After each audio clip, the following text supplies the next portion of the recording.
What's going on, everybody? How are you doing today? Looking forward to this video because we're going to be having a little bit of fun.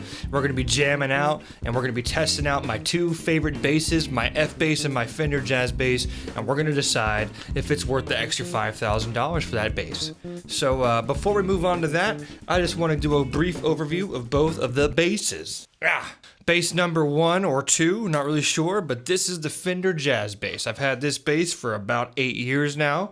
It's an American jazz bass. It features a maple neck and fingerboard, and it is black. It's a black bass. It's got a super cool pick guard, super rusted on the bridge because I played at the beach. However, I did take the liberty to put a fresh set of strings on this bass before making this video. So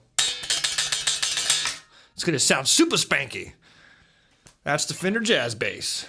And then you guys, you're all familiar with old faithful Fbass. This is my ride or die, and it features a 3-piece maple neck. It's got a ebony fingerboard, that's MAC ebony. It's got a ash body all the way, and that's it. That's it for the wood on this thing. Also, same thing, I did put some fresh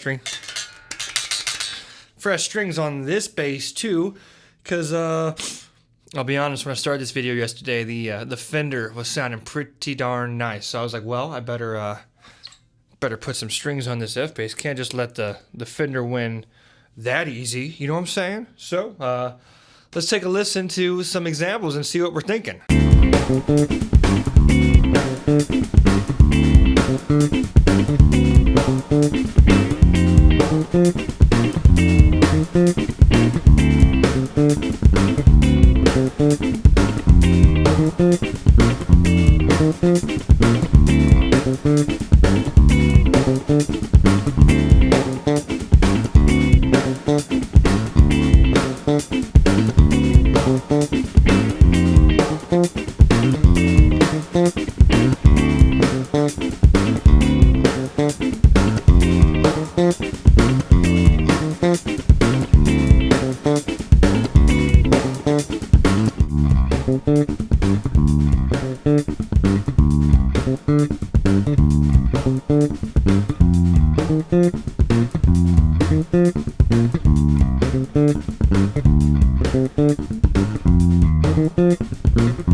Alright, y'all, my overall conclusion for this is the Fbass is still, to me, the best sounding instrument. It's still in it, and it feels amazing to play. I was playing the same exercise on both of my instruments, and I noticed that it was actually not as easy for me to switch from one to the other as I was hoping. The Fbass just sits in my hands, probably because I play it more often.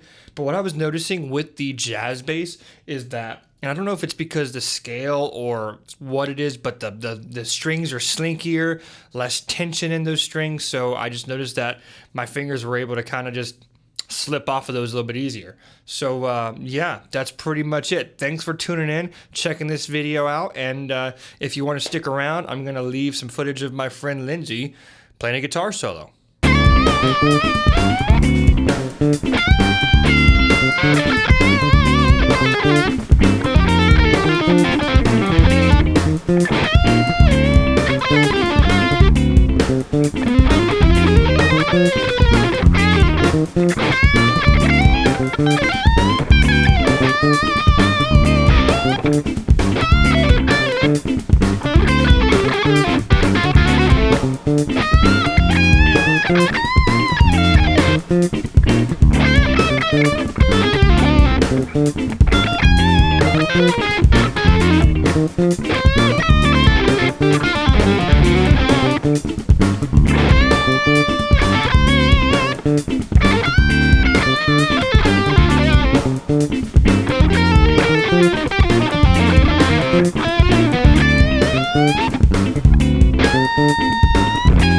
Thank you.